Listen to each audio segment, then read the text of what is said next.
Please have a look at this video to see their achievements.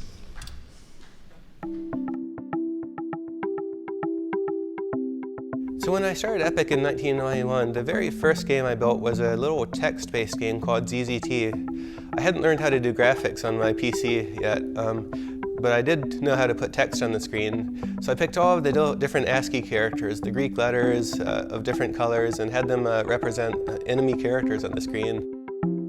The neat thing about that project was the very first thing I built for it was this editor.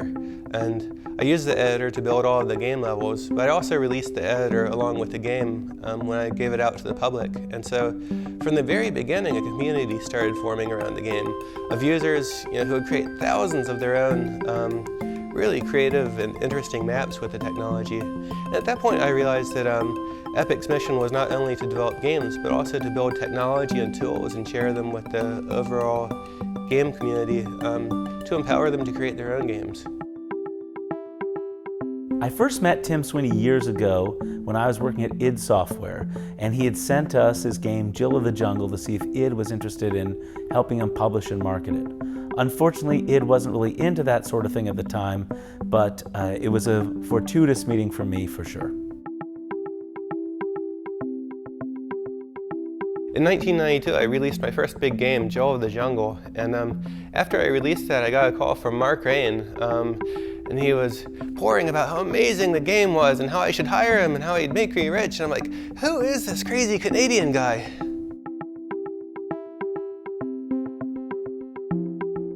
So I flew down to Maryland, where he was based at the time, and I met with him in his mother's basement where the company was based. We went down to the basement and went through all of the games that Epic had in production and a few submissions from other developers. Mark was incredibly enthusiastic about all of the projects, and he picked up one of the games that had been sent. It happened to be a little adventure game written by Cliff Bleszinski. So he picks up the phone immediately, calls Cliff up for the first time, and is on the phone convincing him how he needs to publish his game through Epic and how we'd make him rich. Like, whoa, Mark, what are you doing here?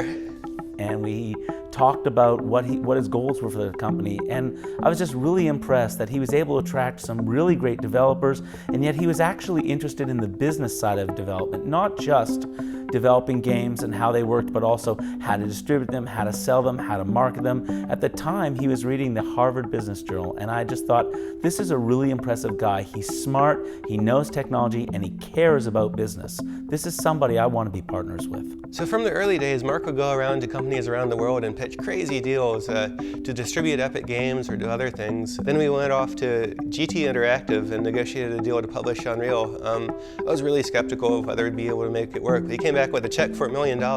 I'd never seen $1 million before. I was really amazed at what he'd pulled off there. Well, it's pretty obvious how Tim has impacted the industry. The Unreal Engine is huge, and so many games have used it over the years that we've just completely lost count. He's also inspired so many people to get into gaming by taking the tools that we created and giving them out with our games, and then later on giving them out for free with the Unreal Development Kit. There's over 2 million installs of the Unreal Development Kit today, and it's clear that that's just a huge impact. So Mark and I have had a wonderful opportunity in the industry's history. We've gone around and been able to build games and technology that have really been in a neat spot in the whole industry. Please welcome to the stage the 2013 development legends, Tim Sweeney and Mark Rain.